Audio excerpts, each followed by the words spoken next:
Good morning, everybody. In this lecture, we are going to talk about the architecture or the structure of a neural network. So, broadly, if we talk about neural networks, can be classified as feed forward or feedback networks based on the direction of the connections. Okay, when I say connections they can be interlayer, intralayer, or recurrent. This comes from the fact that any neural network can be a single layer architecture or it can be a multiple layer architecture with numerous layers. So if the connections they are between two different layers, it refers to interlayer. If the connections are within the neurons of the same layer, that refers to intralayer. And if it is a neuron is having a self-looping connection onto itself, that is known as a recurrent uh, connection. Okay.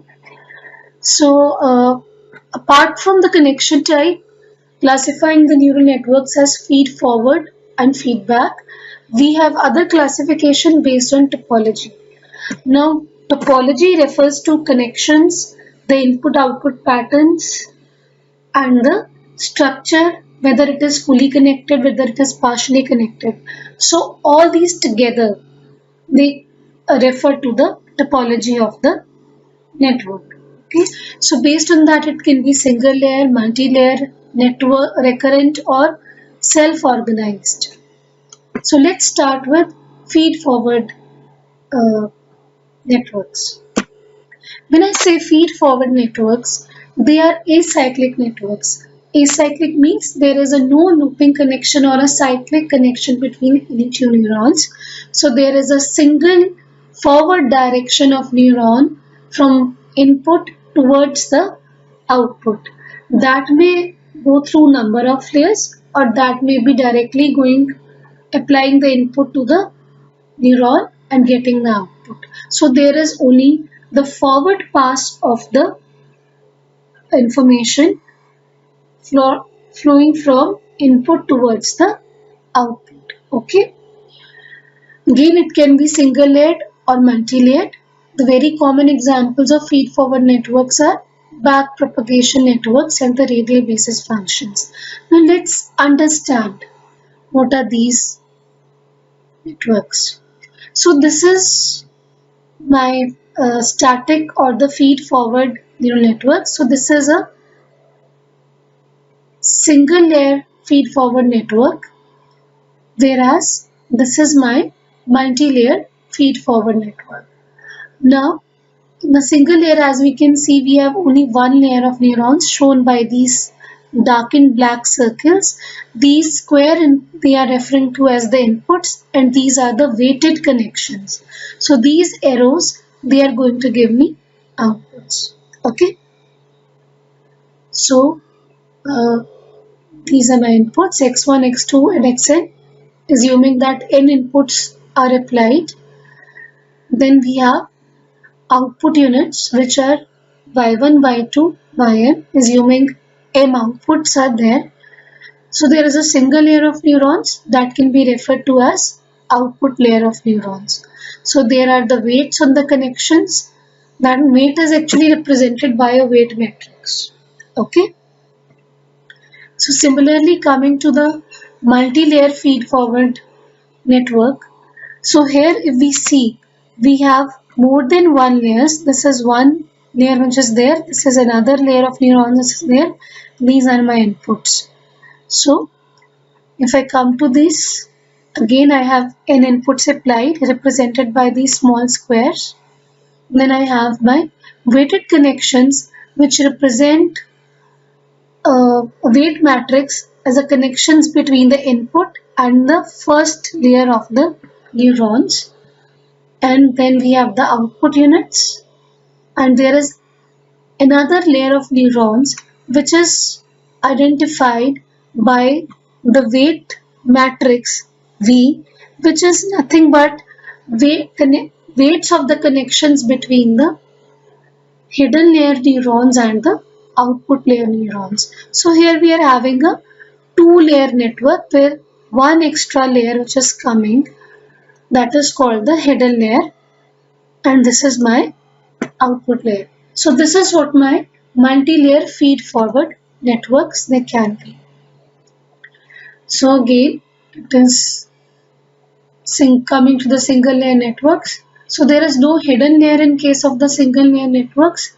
Output layer is the only layer. So these are only representing the inputs. They are not representing the neurons. Only the ones, the circles in the green, they are the processing units or are neurons. Okay. So they are simple in their architecture, but they are limited in their working capability also. So they can be said to work on sensory associated and the response unit. Sensory is the, just like human eye, there is a unit with senses, then there is an associated unit. So weights they have to be between the associated unit and the response unit. The response unit is one which gives me the output. Okay. So it was based on that model. So this is my weight matrix which is representing the weights, okay, on these connections. So if I have n neurons in my input and m neurons in my, there are n inputs, there are no neurons in the input for the single layer. So if there are n inputs and there are m outputs, so there has to be a weight matrix of n cross m which is representing, let's say W11, that is going to be represented as a weight on this, okay. So I'll just try to show this. So this weight is going to be represented as W11. Okay. Similarly, if I pick up this second input and the second neuron, so this is going to be this, and this is my nth neuron and mth output. So this is going to represent as N, M. That is weight between the nth input and the mth output neuron. So I hope this is very clear. Okay, so this was all about my single layer networks. Then we move ahead in others.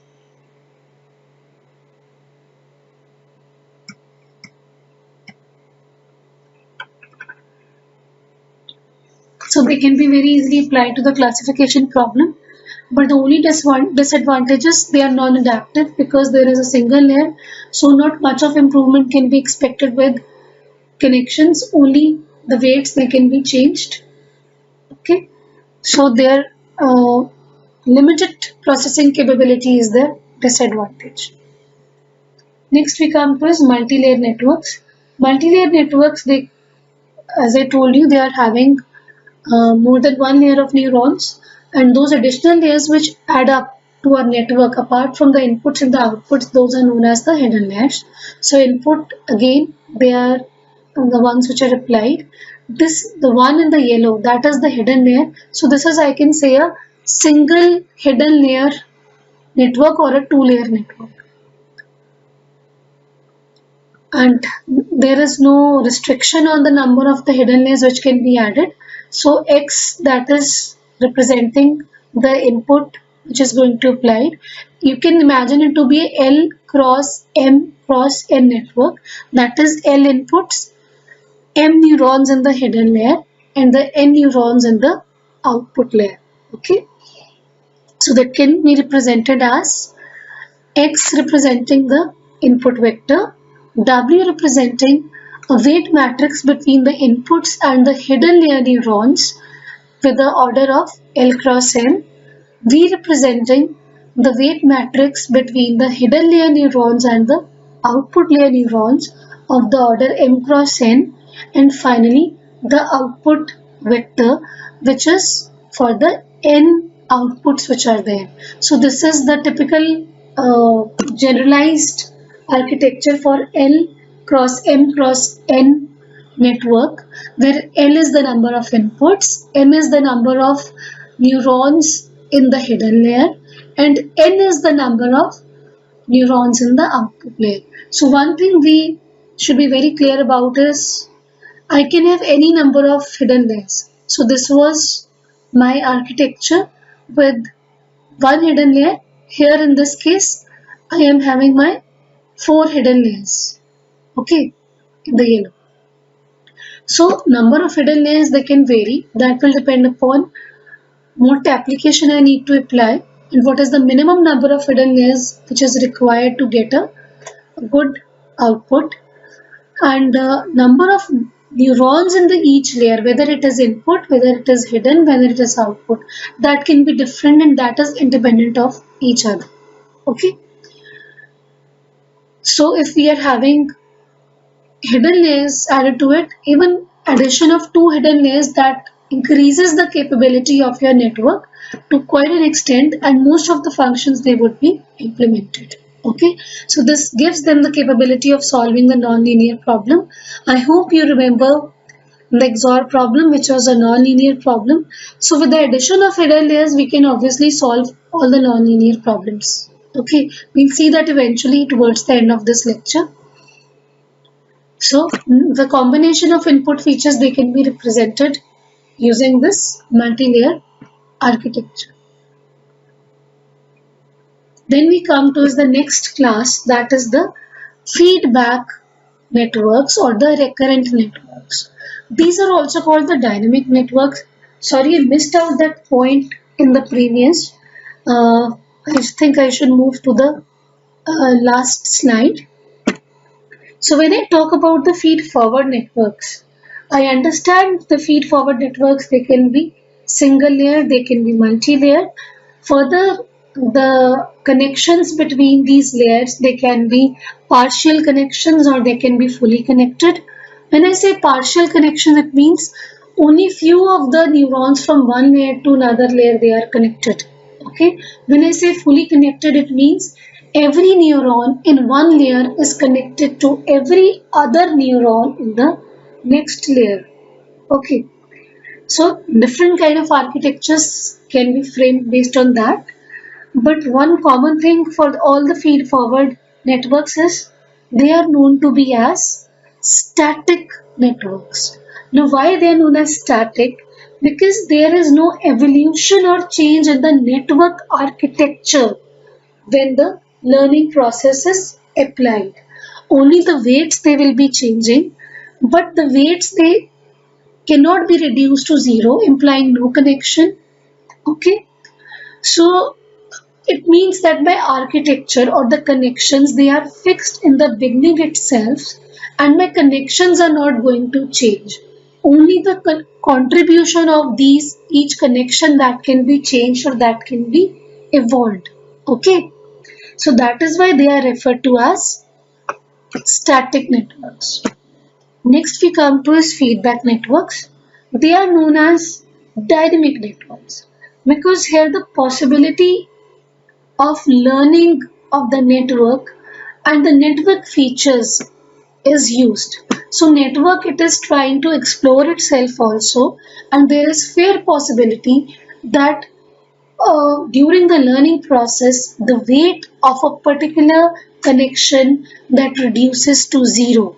Zero implies no connection. So it means there can be change in the connection between two neurons of the different layers that can be evolved over the time in the learning process. Okay, so that is why they are called dynamic. Again, they can be single layer and multi-layer. Very important feature, they exhibit temporal dynamic learning.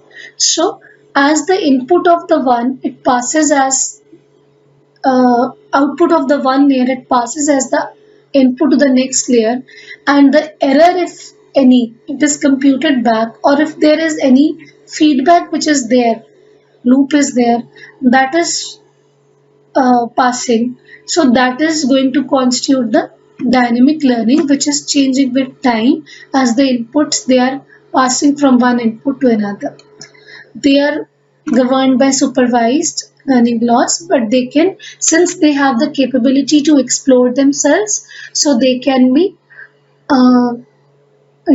they can use unsupervised learning in quite efficient manner. Okay, so they are the closed loop networks. That is definitely one feedback connection has to be there. Again, just like feed forward, feedback can also be fully or the partially connected networks. Further, when I talk about feedback, based on that, my feedback network can have a local feedback or a global feedback. When I say local feedback, it means it is applied at the level of a single neuron inside the network, that is within the same layer, within the hidden layers. That is, it is if it is a multi-layer, you cannot expect the feedback to be existing from output towards input. The feedback, it is limited or it is constrained to the hidden layers itself. So it is very simple and it may constitute self-looping. One example for that is this only. So this is a single layer network. So here we are having the loop or the feedback between the neuron itself. So it is recurrent. The other classification is global feedback. So in this case, the feedback is applied from output to the input. So feedback connection does exist, but from the output to the input. So it is more complex, but definitely with the increase in complexity, the processing capability also increases. So this is the typical example. So in this case, I have a feedback connection coming from the input to output towards the input. Okay. So I hope from this we are very clear on what is feedback networks, what is feed forward networks. Okay. So very common examples of the feedback networks are the ART networks, the self-organizing maps, the Hopfield networks. So with due course of time in this subject, we will go through these different type of network architectures or the feedback or the recurrent networks. Okay. So to summarize it all, this is a brief summary which I have taken from a source. So in this you can see the broad classification is feed forward or the recurrent and or the feedback networks. Feed forward, they are also known as your static networks. Feedback or the recurrent, they are known as your dynamic networks. Further, your feed forward, they can be single layer, multi-layer or radial basis function networks, whereas recurrent networks, they have the broad classification of competitive, self-organizing maps, Hopfield networks or the ART models. ART stands for adapted resonance models. Okay, so this is the brief summary. Eventually in the as we move in the subject, move deeper in the subject, we are going to understand each of these network types. Okay, now let's take an example to see how neural networks can be used to solve simple problems.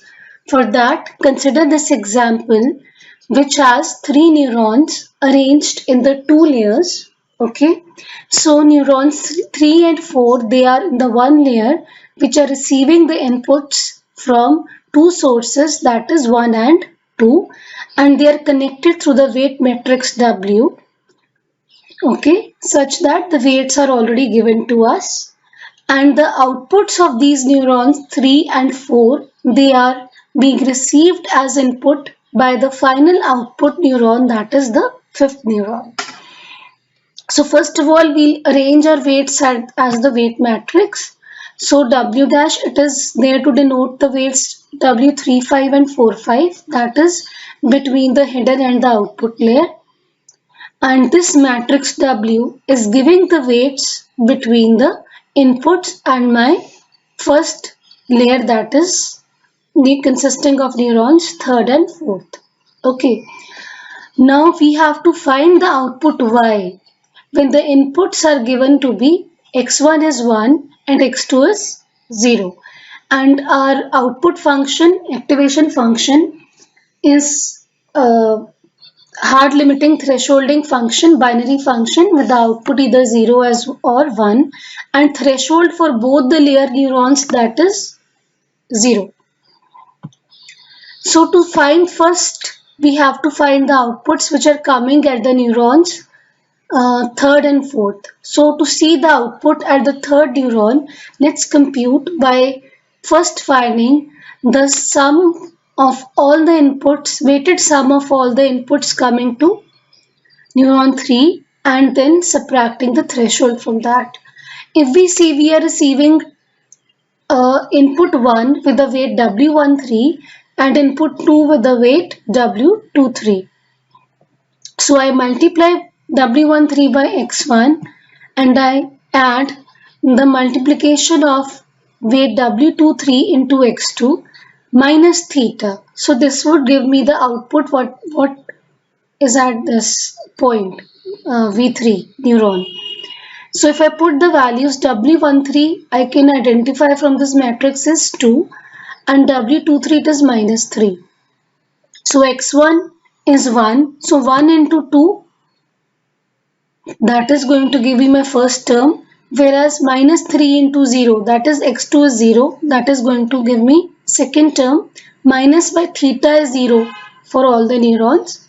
So if I calculate, it is 2, this term is going to be 0 and 2 is a positive number. Since we are using the activation function to be thresholding, so it is obviously greater than 0. So for any value greater than 0, output is going to be 1. So output is 1. Similarly, we calculate the value for the neuron, that is fourth neuron. Again, it is receiving two inputs. One is coming from the input 1 with the weight W14, sorry, and the second input is coming from the second neuron, that is with the weight W24. So I multiply x1 with weight of W14, which is nothing but 2, plus then I add to this the weight of the second connection, that is W24, which is nothing but minus 3 into x2.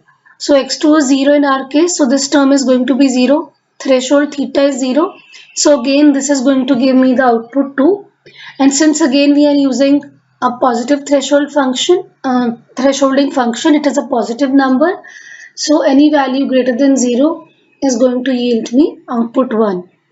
So we get the outputs V3 and V4 at the neurons 3 and 4 as 1 only. And now to compute the final output Y, I consider the weight matrix W dash, where 2 is the weight W35 and minus 1 is W45. Again I apply my simple formula. So in this case we are considering the McCulloch-Pitts model, MP model neurons. Okay, so so F is for the activation function, which I think we didn't use in the last, but it was there.